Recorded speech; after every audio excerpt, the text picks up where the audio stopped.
If Megan Fox and Rufus Hound bought a pub, what would they call it? Answer me this, answer me this. Will chicks still dig the Batmobile if I stole it? Answer me this. Helen and Ollie, answer me this. Here at Answer Me This, we are, of course, the commuter's friend, and Dan commutes by foot. And he says, whilst running home from work today, it's how I commute, I wasn't scared of my employer. LOL. I was listening to an 80s versus 90s mix. Why is that versus? They're not in competition with each other, are they? That's an 80s and 90s mix. No, there's a style of mix where people do... They suggest there's some sort of battle going on. And actually, I'm not sure who would win in those decades. 70s versus 80s, 70s would win. Oh, no. Yeah. Oh, I hate the 70s. Defo. Do you really hate the 70s, though? Yeah. Why? Disco. That musical genre makes me more furious than virtually any other. Even more than punk that's meant to make you angry. I take your point, but late period Elvis and 70s Bowie, both better than dead Elvis and 80s Bowie, I would argue. But then you get the Smiths, Pet Shop Boys. Yeah, well, of course, you have Debbie to be Gibson, selective. Pixies. Yeah. Danny Wilson's Mary's Prayer. Dan continues. It was quite a pleasant listen, this 80s versus 90s mix, featuring gems by artists such as Venga Boys. Artists. Oh, yeah. Yeah, not artists we typically associate with the word pleasant. Or artists. Chumbawamba. Artists. Salt and Pepper. Artists. Yeah, and Kenny Loggins. I don't think I know any is. Kenny Loggins. I know he's got an amazing beard, and that's as far as my internet research was prepared to go. Anyway, during mile 5 of my run, the classic Uptown Girl started playing. There we are. Yeah. We've got to the subject of the email here. Billy Joel. He means classic, not the Westlife cover. Yes. Even though it was very faithful to the original. I think even Westlife would acknowledge that the Joel is the standard bearer. They're not there to innovate. Dan continues. Given that I had nothing else to focus on during my run, I listened to the lyrics of Uptown Girl for perhaps the first time ever, and paused for thought when Billy starts talking about his Uptown Girl's white bread world. Great theme park. You should go on the crust, it's terrifying. I know it's been 30 years since the track came out, says Dan, but has white bread ever stood as a status symbol? Because if it's not white bread, as in B-R-E-A-D, and is in fact white bread, as in B-R-E-D, white bread world, then the song takes on a much more unpleasant tone. I don't know, maybe it's a legitimate satire to make. So, Helen, answer me this. Does Billy Joel associate white bread with the higher classes of the New York 80s scene? Or is he just a big, dirty, piano-playing racist? Well, maybe he wasn't the racist, but he's making a point that she's from a very racially homogenous world, whereas his downtown people are more ethnically mixed. This song is quite 50s inflected, isn't it? It's fair to say. And at the time, white bread was a huge novelty because it was processed. Processed foods were really in the 50s. Oh, so what were the proles eating in 1950s America? Rough, then? peasanty brown bread. Really? Yeah. And then, like all these things, the posh stuff filters down and then becomes common, and then you get the swing back up to artisanal bread. And So he is signifying, you think, that in the 1950s, if you were saying someone was from a white bread world, even if people didn't actually say that, the suggestion is they're from a rarefied culture. yeah.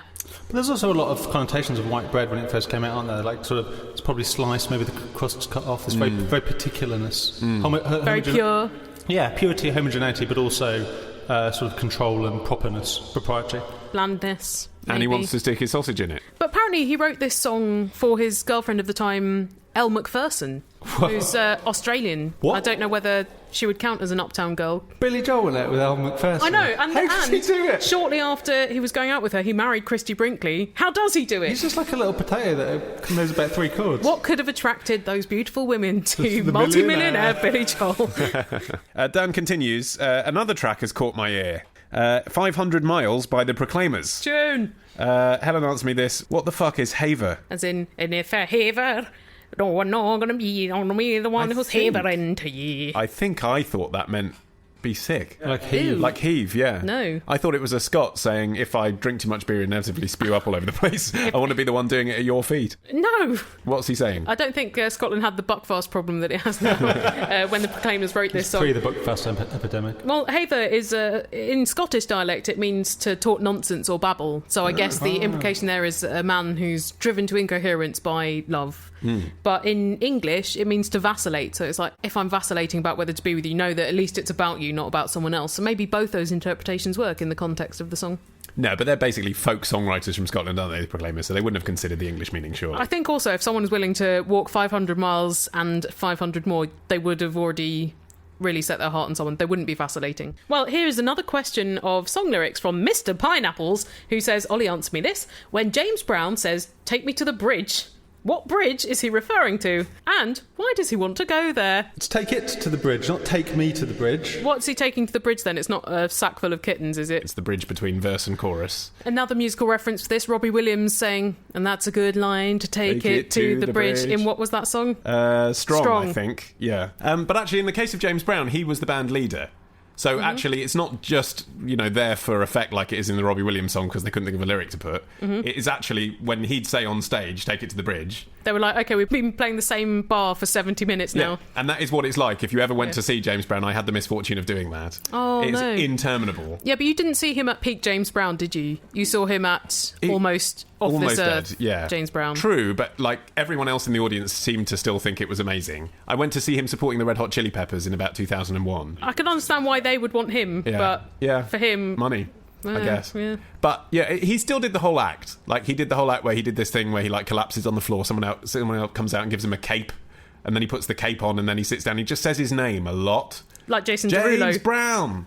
James Brown! And he gets everyone to shout it, and I'm like, I know who you are, mate, do something. I was so boring. Anyway, when he says take it to the bridge, you're like, thank God for that. Because if he's singing Sex Machine, all it means until he says take it to the bridge, all you've heard for 20 minutes is that. Just that for 20 minutes. He's driving you absolutely insane. Maybe he couldn't remember what was next. I just hate funk. I really hate funk. It's not as bad as disco, You're the whitest people alive. Honestly, it was so boring. Give the guy a break. He's the godfather of soul. Yeah, well... If James Brown is the godfather of soul, who is the father? And who is the mother of soul? Because he wouldn't get to be godfather if the mother and father of soul hadn't had the child soul and then invited him to the christening. Oh, I see what you mean. Yeah. Collins and... I don't know. Solomon Burke Aretha and Baby Franklin? Washington. Yeah. They're pretty good parents. Yeah. Well, I don't know. Solomon Burke, actually, I did see live and he was amazing. He did almost exactly the same act as James Brown, but I really enjoyed it. I don't know what the difference was. When an old man is singing about sex, and not love, not romance, but actual physical fucking, it's a bit weird. When I saw Barry Manilow, he kept doing sort of crotch waving. Oh no! And are you sure that was voluntary though, not a kind of tick? It was, but he had a smile on his face as if to say, "Look, I know I'm too old for this, but hey, let's do it." And so it was funny the first time. Old people still have sexual feelings. I know, but no one fancies Barry Manilow. No, that is true. And of course, the women fans in the audience were screening, out of obligation. Give it to me, Barry! And it was moist for you. It was kind of moderately moist, kind of funny, It was ironised, I guess, but the point was he did it probably half a dozen times in the concert, and by the end you're just like, stop it, because what we're doing is we're supporting a fantasy now for you, rather than... For Barry? Yeah, rather than all of us sort of joining in on the joke that, you're perhaps not as sexually virile as you'd like. The joke was kind of... Well, it wasn't a joke anymore, it was just like, look at my sexy willy. Oi! Shut up and answer me this. Come on then. Why don't you shut your ugly face? I'm not ugly, it's the condition. It's no condition, it's the ugliness, mate. Answer me this. Podcast at googlemail.com. Answer me this. Podcast at googlemail.com. Answer me this. Podcast at googlemail.com. Nothing. Seriously though, go back to your own country. That's what we're all thinking, isn't it? It's what we're all thinking. It's got a question. I ain't got no questions. Don't look at me. Shut your mouth. So, retrospectors, what historical events are we ticking off on this week's run of Today in History? On Monday, the anniversary of the day Ozzy Osbourne and a bat came face to face on stage. On Tuesday, we go back to the future with a potted history of the DeLorean. On Wednesday, why is the Pope guarded by those guys in floofy hats? On Thursday, how the Rock and Roll Hall of Fame ended up in Cleveland. And on Friday, was Henry VIII really an asshole, or was it just the result of a jousting accident? We discuss this and more on Today in History with the Retrospectors. 10 minutes each weekday, wherever you get your podcasts. Question from Will, who says, my lovely wife and I have recently moved into a twee new house by the seaside. In doing so, we received from my in-laws the very rock and roll gift that is... a vacuum cleaner. Oh, well, that's a good gift. You need one. Practical. Yeah. Durable. Yeah, you can hoover out that sand that you track in from the seaside. Salt. It's a Henry, in fact. Oh, well, Henry personable Hoover. as well then. You Yeah. know, friendly as well as durable and practical. Good present. If people somehow have never met Henry Hoover before, little wheelie Hoover with a happy face on it. With a face on it. Yes, and he sports a beaming grin, says Will, so he hasn't got one of those grumpy Henrys. just sucks up your dust balls and then chokes them out all over your clean floor. I mean, actually, that's the next logical step for the company to evolve, isn't it? Henry that looks a bit pissed that you're sucking in a load of dust through his nose. Will says, aside from Henry's cheerful smile, I associate Henry and, of course, his eyelashed co-worker Hetty and presumed arch-rival Harry with professional applications. I've certainly seen Henrys in the wild, in schools, village halls, offices and such places. As such, I think of Henry as a professional tool. I think you're a professional tool, mate. Jesus. Sorry. As much as a consumer home appliance. I don't think you're a consumer home appliance. But I'd guess that professional cleaners and caretakers are the last people that need a smiley-faced, anthropomorphised tool to help them get their job done. Indeed, it could even be deemed a little patronising to the profession. I would have guessed the red-faced vacuum's HEPA flow filtration technology and one docking storage function is enough to sell the product to the pros. So, Ollie, answer me this. Why did the pneumatic company put a smiley face on a vacuum cleaner aimed at professionals, or at least adults? And how, in an age where brands are constantly updated and tweaked to keep pace with modern styles and attitudes, does this rather archaic-seeming piece of product styling remain largely unchanged? Well, hold on for just a split second. Which here. other Hoover are we on first-name terms with, Exactly. Will? Well, I just called it a Hoover. That's another brand, but it's the generic term, isn't it? Yeah, totally. I mean, everyone likes an anthropomorphic robot. It doesn't matter what Evil. level of professional engagement you have. What if these are just an early generation Terminator? Do you think there's like a turf war with the Roombas? I think also there's a sense of it being your friend. You know, if you're cleaning an office building in the middle of the night Very and no one else lonely. around, yeah, perhaps you've got the likes of us for company in your ears, but it's nice to have a little creature following you around with a smiley face. Maybe Will should be asking, not this, but why are not more things decorated with a smiley face? Yeah. There's a Venezuelan cafe in Crystal Palace that on the breakfasts, it draws a little smiley face on the corn cake. It's always fun, isn't it? It's Smiley face fun. or cock and balls, but, you know, Yeah. harder to sell that into the professional industry. I'll go to a cafe that put a cock and balls on my omelette. Yeah, but would you want a giant dick to be hoovering up around you? Or Yep. following you Yeah. around? Absolutely. Not sure. Does that include you? I think the point is, you might, but if you were resources manager for KPMG, you'd probably choose a Dyson, wouldn't you? I don't know. If you're a resources manager for KPMG, you might still have a saucy side. Anyway, the reason that Henry has a smiley face upon him is because when Pneumatic first went to a trade show with their, exciting... but nonetheless, quite homogenous brand of suction. Yeah. In Lisbon in 1981. They weren't getting a huge amount of traction, but one of the designers who was there doodled a smile on the front of one of the vacuum cleaners completely impulsively, and that evening when the public came through the trade show, it was the smiling vacuum cleaner that was getting mobbed by the public. Wow. People wanted a picture taken with it. They were like, oh, that's really funny. Just a doodle on the side of a Henry, or what we now know as a Henry, and so a brand was born. People were so easy to please back then, weren't they?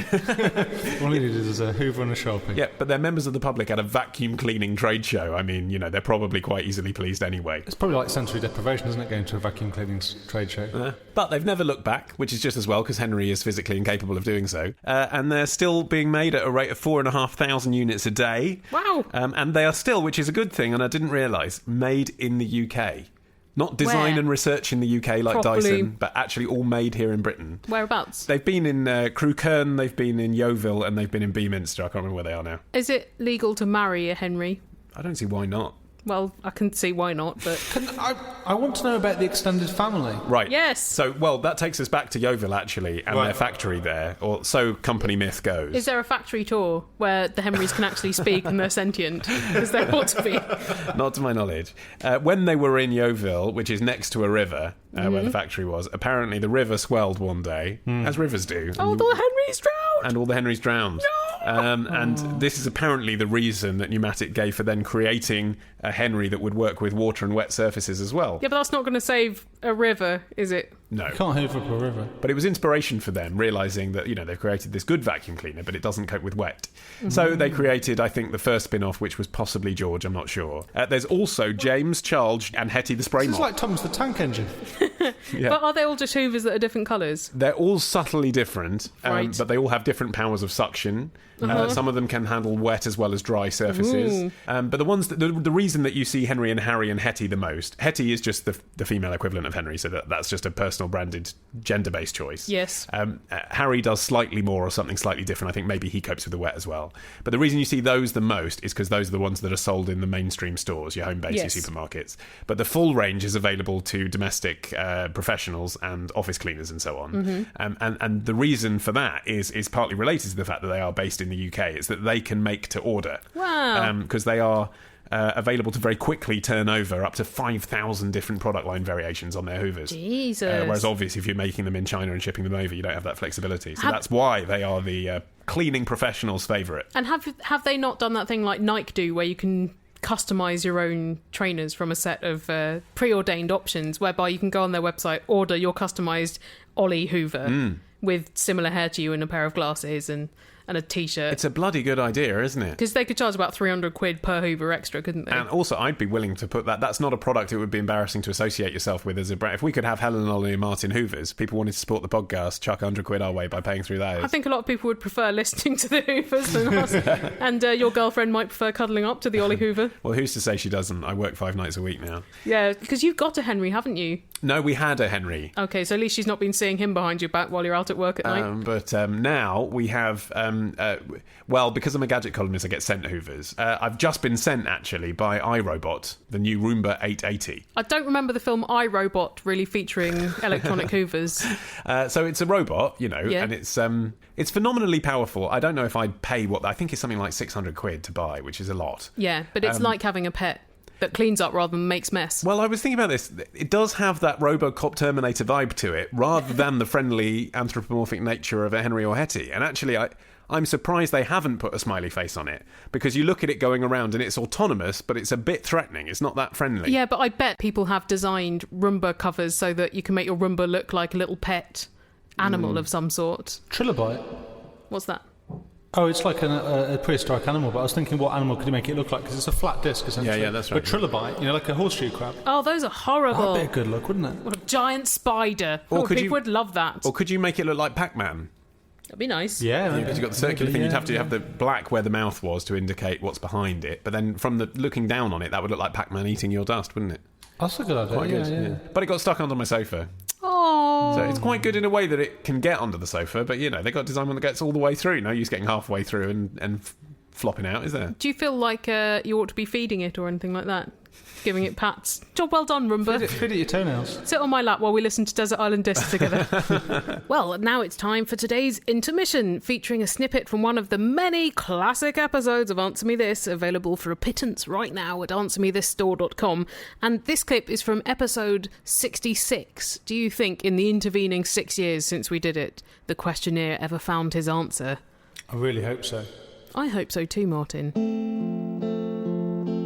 His name is Richard, he's from Halifax, and he says, answer me this, will you help me find a girl I saw on holiday? I think I fell in love with her and want to talk to her. It was at the Maharaba Palace in Tunisia on the weekend before episode 64. Well, we don't even know what date that is, Richard. You are dating the Christian calendar by the issue of Answer Me This episode. Well, it needed updating. If you saw a young man from Halifax, you were making eyes across the Maharaba Palace in Tunisia, be in touch. Answer me this podcast at googlemail.com. That's like that column that they have in the London paper saying, hi, girl with the long plaits, I saw you on the Northern Line the other day. Well, talk to her then. And stop ending every message with drink? ? It's the only way we know how to behave, Helen. Lack of imagination is not going to reel in those girls. Listeners, delight us please by calling in with your questions. The number to dial is this. 02081235877. Or you can Skype Answer Me This if that's your bag. Ends up in the same place, It does. so we're not particular. Nolly, this is Joe in Seattle. So you know how when like an actor or actress is in a movie and they have to like gain weight or lose weight or whatever, or like get in shape, like get big biceps and shit. Like, is that in the contract that says you have to have like biceps that are 8 inches around or something like that? And if so, like how do they define like legally in a contract how to decide if someone has gotten into the shape that is desired. It's very hard to say. The actors and the studios are not that open about what's actually in the contract, but you do hear anecdotally things like for The Lovely Bones, Ryan Gosling was originally cast as the dad in The Lovely Bones, and without discussing it with Peter Jackson, he decided that the dad had to weigh 210 pounds. So he went away and put on 60 pounds by drinking liquid ice cream. Then he turned up on set and Peter Jackson was like, that's not the direction we were going for, you're fired. That's bizarre, isn't it? Yeah. If you've cast an actor because they look a certain way and then they interpret on themselves that this is the way they should turn up on the set. But Ryan Gosling, I can understand that they needed to age him up a bit, because at the time I think he was only in his late 20s and he was playing the father of teenagers. But you'd think they could have had a conversation about it first. They cast Marky Mark in the end, and he looks pretty thin in the Google images I've seen from the film. Haven't seen the film. I think it would be odd for there not to be some films where it's so important to the story that this isn't contracted. Because, I mean, they contract everything else. It's probably not legal, is it? Of course it is, because like often with nude scenes, it literally says, they will show the top half of their right nipple, and any more of that we're going to see. That kind of detail. You can't contract and say the actor will weigh 185 Yeah, but I think, no, you can. Yeah, And they used to be really strictly contracted. Like in Baywatch, it was in their contracts that they couldn't gain or lose more than £5, otherwise they stood to be fired. Exactly, but that totally makes sense, because they're not there for their acting ability. And if you're casting someone as, say, Superman, and they were like, right, you need to lift weights for 6 months because otherwise you're not going to look very muscly, then if they turned up and they looked a bit doughy and out of shape, then you couldn't make the right film, but there's a big difference between saying we kind of want someone who's going to end up looking like Dean Cain and you will be 185 pounds or you will get sacked. But I think that is what happens, but they don't necessarily like to talk about it. But in weight loss, they have to be really careful, because I think that puts even more strain on the actor's body, because they sometimes lose 50 pounds in a month. Yeah, well, particularly actors liquid. who are quite fragile beasts, generally speaking, anyway, and they have eating disorders as it is for them to have made it in Hollywood. So this is the thing, it'll be in their contracts that they have to do it with proper medical support, because obviously the studios doesn't want to be liable for them to have heart damage and brain damage and muscular wastage and so on. But I don't think they can still protect them from, just starving themselves and just living off cigarettes and speed tablets and going a bit Valley of the Dolls. The personal trainer of Ryan Reynolds, great character actor, says that for action films like Blade and The Green Lantern, he was £200 and 8% body fat. But for romantic comedies, he's £180 and 11% body fat, so a bit softer but lighter.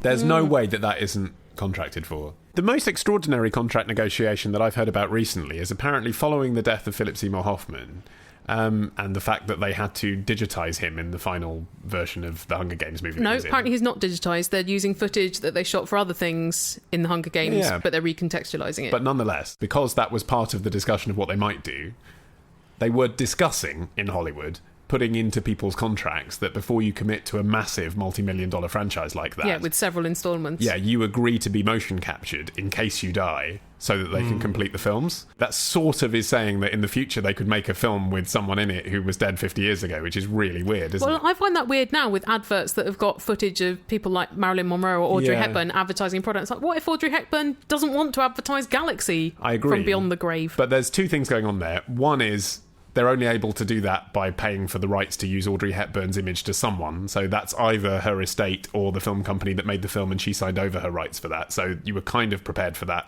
Yeah, but it's completely recontextualising it. If she's like, I've signed up for a 5-picture deal with Warner Brothers, she still signed and said they own this footage. So that's one thing.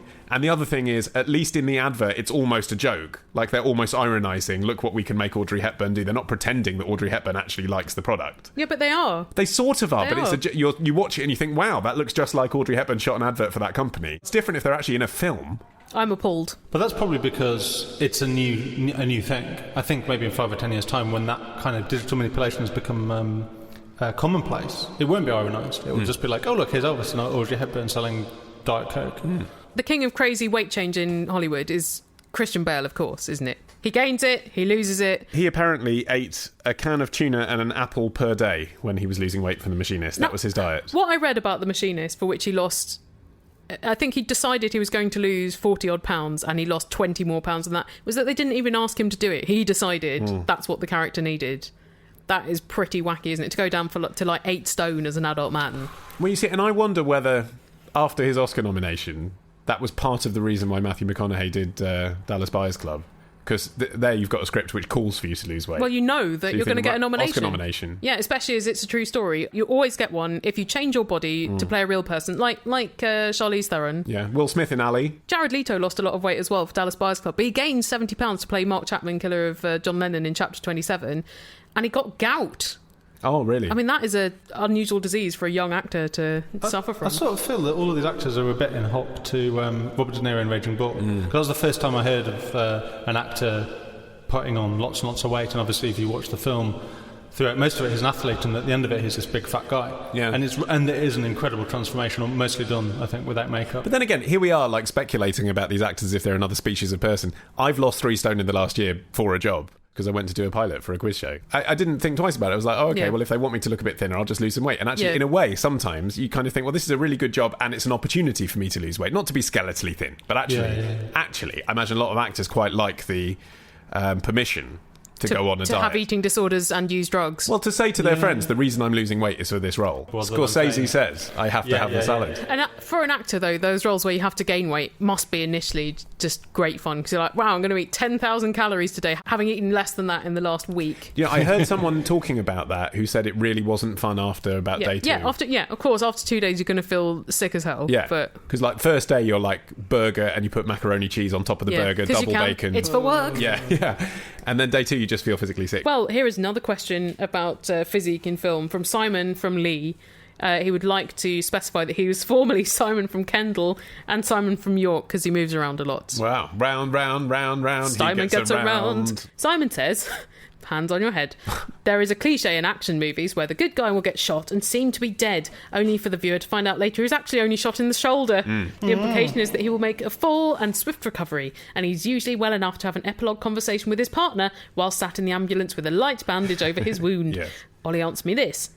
If someone did get shot in the shoulder, would they be well enough to have a heartwarming conversation just a few minutes later in a bumpy ambulance as well? I actually reject the nature of this question, because you're looking to see whether a certain element of action movie cliche is plausible, when what you're not asking is... What about the preceding 3 hours of film? How comes Bruce Willis is still alive at this point anyway? How come they can just shoot 300 people with no remorse or apparent problem? Simon's qualms include the following. Would being shot in the shoulder not leave permanent nerve damage and potentially the loss of use of the hand or arm, as well as breaking the collar or shoulder blade? I think that depends on where the bullet goes in, doesn't it? Yeah, exactly. And actually, those two things aren't mutually exclusive. Like, you could have light-hearted banter upon realising that your cop buddy has just saved the world, despite the fact everything looked like it was stacked against you. Yeah. And still be in a lot of pain. Yeah, I mean, or that's possible, isn't it? You could have a lot of adrenaline and painkillers coursing around your body. Exactly. There's a heady mix. Also, sometimes they might have just been grazed without it actually going through any vital blood vessels or bones. No, but he makes a good point, which is essentially, it may seem like getting shot in the arm or the leg is better than getting shot in the chest, because you would think if you're going to get shot in the heart, that's it, right? But if you get shot in the arm or the leg or the shoulder, something like that, actually, yes, it might shatter the bone in your shoulder, but it's not going to sever anything crucial. But actually, yes, there are some quite crucial parts of your body still located artery-wise around your arms and legs. So, no, getting shot in the shoulder is not the panacea that it appears. Okay, well, Simon says if you were to be shot, where on the human body is the best place to be shot that would leave the least amount of long-term damage? That's what I was thinking. I'm imagining quite a fleshy bit without too many major blood vessels. The experts that I've read conclude hands.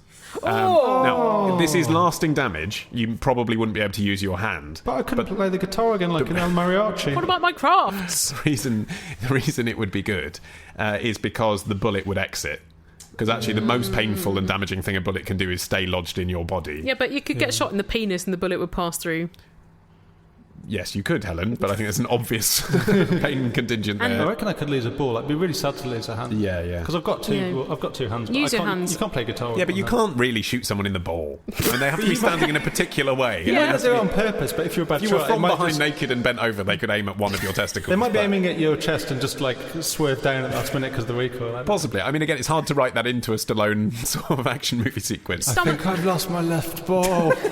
Stomach's the one that's meant to be super painful, isn't it? Because it takes a long time to die, but it's very hard to patch up. You bleed out. I think anything where the bullet is still lodged, anything where there's a lot of bones to shatter that are then linked directly to a vital organ. Yeah, but I'm talking stomach where it's above your pelvis but below your ribs, so you've not got the bones problem, but you're going through a lot of intestine. I mean, I think brain doesn't hurt compared to the rest of you, but that's a really bad one because then you could go brain dead. Yeah, it's amazing, isn't it, when people like, I was shot in the head and it didn't do any damage. Like, what miracle happened there? Happen occasionally. This is the thing. This is why there's not agreement. Is actually. There are people who have been shot almost anywhere and survived. Yeah. And then there's people who have been shot in supposedly good places to be shot, like your hand, and they die instantly through loss of blood. Yeah, or like a blood clot happening or a bit of bone going into your brain. Yeah, because also a lot of it is how you are trained to deal with that scenario.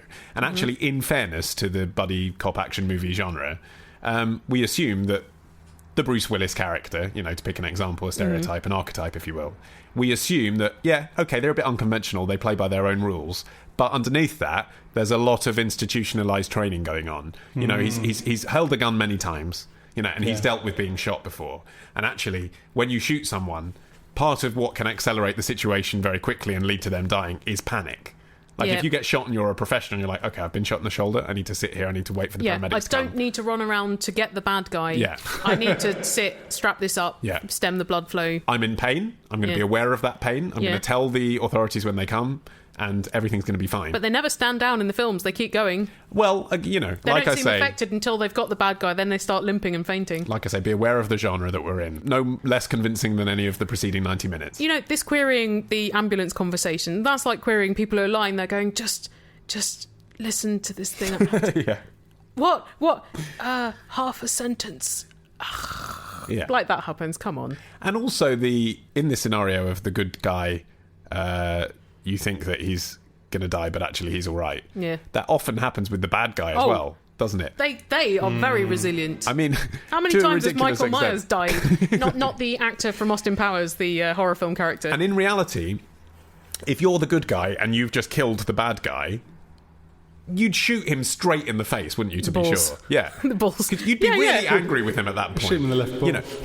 He's held up a bridge in New York, he's killed your wife and girlfriend or whatever it is. At that point, you've got him, you've shot him. You wouldn't take sympathy. I know you're a good guy, so you maybe wouldn't be out. You maybe wouldn't set him on light with petrol, but you'd shoot him 3 times in the face to be absolutely certain. This is the thing. The good guys are incompetent at killing compared to the bad ones. Yeah. They don't think, well, I'm going to finish him off. They're like, oh my God, I shot a gun, which means he's probably dead. But sometimes the bad guy's incompetent as well, because the bad guy has a moment of sentimentality where they think, even though my henchman could have killed the good guy 10 minutes ago, I personally am going to take responsibility for killing this one, and then lets them out their sight. That's not a soft side, that is arrogance. Yeah, I suppose it's like when they monologue and things happen during the monologue rather than just killing them. I think what we're finding out here is that films are fictional and gun violence is truly horrible. Yeah, that's true. And, that is the thing. It's almost as if the posters make gun violence look fun, but in reality, it just wouldn't be. Do you remember that period when they used to blur out guns from pop videos linked to action films? Like when there's that song from Bad Boys. I can't imagine that happening now. Now they just blur out people flipping the bird and brands, but guns are probably fine. It's the ubiquity of guns in action movies and the ubiquity of punching people in comedies of the 80s. It's just so weird. Has Miley Cyrus done a video yet where she puts a gun up her fanny? She's done it with hammers, so weapons are surely not a long way away. A step down, if anything. Yeah. Obvious. Before you name your baby, have you bought their name.com? If you don't, their future digital brand will bomb. Or a spammy bastard will use their name to sell porn. Or some cheap off-brand Viagra. Every Squarespace account comes with a free URL, so until your child is old enough to rebel, you can run a website for them that will become their personal hell. So it'll be worth every penny. LOL. Thanks ever so much to Squarespace for funding this episode of Answer Me This. Indeed, thank you, Squarespace. And if you would like to be grateful to Squarespace in turn, visit squarespace.com and set up a beautiful website using their drag and drop templates. And then if you want to keep that website, you can get 10% off Squarespace for a whole year by using the code ANSWER. So lots of things to be grateful for, really. That's right. You can impress your friends with your amazing new website. Guys, I know you're very impressed by my website, but really it was very easy. That's the kind of advert thing that would happen. It's like, oh my God, I can't believe you've made this cake. It was easy with Dodka Urtka's spray icing. Yeah. That's what you're up to with Squarespace, because adverts don't really reflect real conversations. That's right, you'd keep it to yourself. Yeah. You wouldn't say, I don't have dandruff because I use Squarespace. If someone said, your hair's looking nice, Yeah. I wouldn't say, that's because of the absence of dandruff. Yes. Just say thank you. Have you been using Squarespace on your hair? Yes. Bouncy. Here's a question from Kathy, who says, I'm 19 years old and a history student with virtually no direction in life, a love of 18th century Europe, alcohol, and partying. If you combine all three of your interests, Kathy, you end up with the Frankist movement of 18th century Poland. Wow, now she's got direction in life. Jacob Frank, have you heard of him? No, funnily enough, I haven't. Fascinating footnote from history. He was FFH. he was this guy who thought he might be the Messiah. But he thought... We've all been there. Yeah, indeed, yeah. I'm still there, folks. Only child. But he thought the closest way to get to God was through ritualistic orgies. Now, I think I can see the appeal of that more than the closest way to get to God is by flagellating yourself and living in austere misery. Exactly. He's like every 20th century cult leader, basically, then, isn't he? Alcohol, partying, 18th century Europe. It's all there, Kathy. Kathy says, I'm absolutely loving life as a student, which is good. If you've got no direction in life, it staves that off for a few years. That's right. You're just postponing the existential doubt that will follow after you graduate. Well done. Well, at that point, she can do a master's about the Frankists. Yeah, we've got it all planned out. Yeah, we have. Kathy says, I've been getting well stuck into both the typical student lifestyle and into my studies. Good girl. Good. However, recently I have been asked to be a godmother to a friend's child. Now, why is that a however? Yeah. Surely that's more of a... Meanwhile, in entirely unrelated news... Kathy has foreseen your query, Ollie, and she goes on to explain. I am incredibly honoured to be this boy's godmother. My own godparents have featured prominently in my life, more as family than my own real aunts and uncles. And yet you've gone so off the rails as a student. Their spiritual guidance has failed you. So being asked to be this young man's godmother has filled me with incredible feelings of awe, delight, and downright incredulity that his parents think that I might be responsible enough to be the moral guardian of their 5-month-old son. I think that's we fine. say condescendingly. I think that's an appropriate reaction. Oh, such a 19-year-old Kathy. Think about responsibility. His parents are respectively 6 and 8 years older than me, but I feel that at 19 I might be a bit young to be a godmother. So but I guess they're putting a bet here on not dying anytime soon. Yeah. You know, actually, and you're going to be in your 20s by the time the child looks to you for any kind of guidance. Indeed. And then if they die, you're probably in your late 20s. It's fine. Kathy says, Ollie, answer me this. As a godmother, should I be toning down my party lifestyle in order to be a more responsible adult and someone that my godson and his older brother can look up to? When do I start really being a moral guardian for this little human?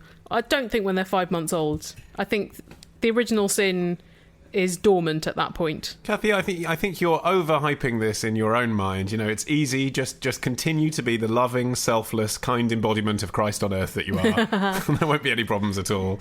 Look, these friends have chosen you as you are now. They know how you are. Either you are already, evidently, a special, trustworthy person who they want to entrust with their children. You're readier than you know. Or you're just the best of a bad bunch and the rest of their friends are completely morally appalling. In which case the child's probably screwed anyway. But in either case, they think you deserving of this honour. So you need to accept that humbly, albeit, you know, it's good that you've had this moment of epiphany, but accept it humbly and move on. You don't need to change. You're already God-worthy. And the child's a baby. I don't think the responsibility beyond a birthday and Christmas present each year and cooing over the child really kicks in until the child starts growing away from the parents a bit, actually. So for some, that's like maybe 7 or 8. Others, it'll be a bit later. Certainly in the boy's teens, then you can really be a refuge from the parents that he's trying to alienate. Exactly. I don't think you're going to get asked any difficult questions until you're mid-30s, by which point you'd be pretty boring anyway. Kathy has a second question. I'm not a bloody priest, Kathy. This is a more pressing and less theological question. She says, Ollie, answer me this.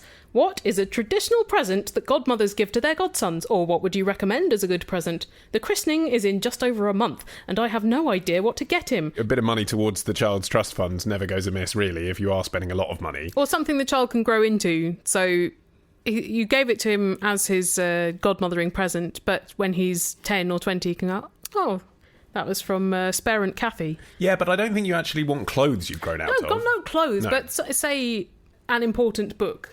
Yes, Like your of course, favourite books. the most traditional of all presents as a godparent to give is in fact the Bible, because your first role is to be spiritual guidance. So obviously within the framework of basically in Catholicism, it's always a Bible. But even there's some variation because you can give like a children's Bible.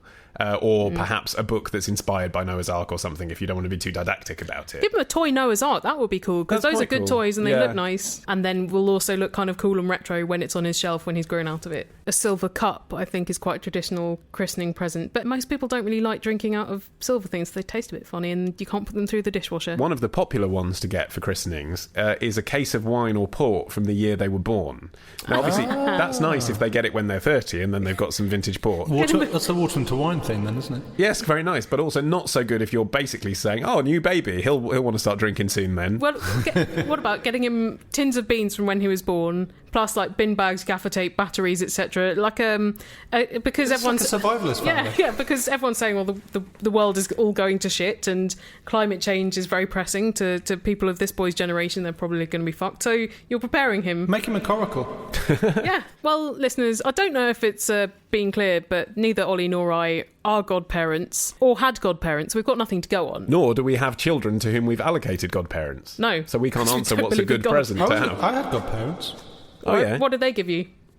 I can't remember, I was very young. See, the boy doesn't even care what you get him, Kathy. The point is, listeners, you might have a better idea what would be a good gift for Kathy to bring along to the christening of her first ever godson. Yes, and if you do, or if you have a question for us, please email, phone or Skype, and our contact details are on our website, AnswerMeThisPodcast.com, where you can also find links through to our Facebook page and our Twitter profile, and there are links to the Answer Me This store where you can buy our first 170 episodes. Remember to stack up if you've yet to go on holiday this year. Yeah, otherwise you're just going to have to look out the window at shit. No one wants that. Otherwise you're going to have to experience new things. Oh, God. But one new thing you might actually want to experience is Martin the Soundman's new album, which has just come out. Yes, yeah, it's called Through Intermittent Rain. You can get it at martinallstrick.bandcamp.com. And how much is it? You can pay what you want. That sounds like a bargain, depending on how much you want to pay. If you want to pay 50 quid, then it's pretty expensive. That's good for me. Also excellent value are our sponsors, squarespace.com, so remember to check them out. And of course, remember to return to us in 2 weeks' time for Answer Me This, episode 299. Bye! Helen and Ollie, answer me this.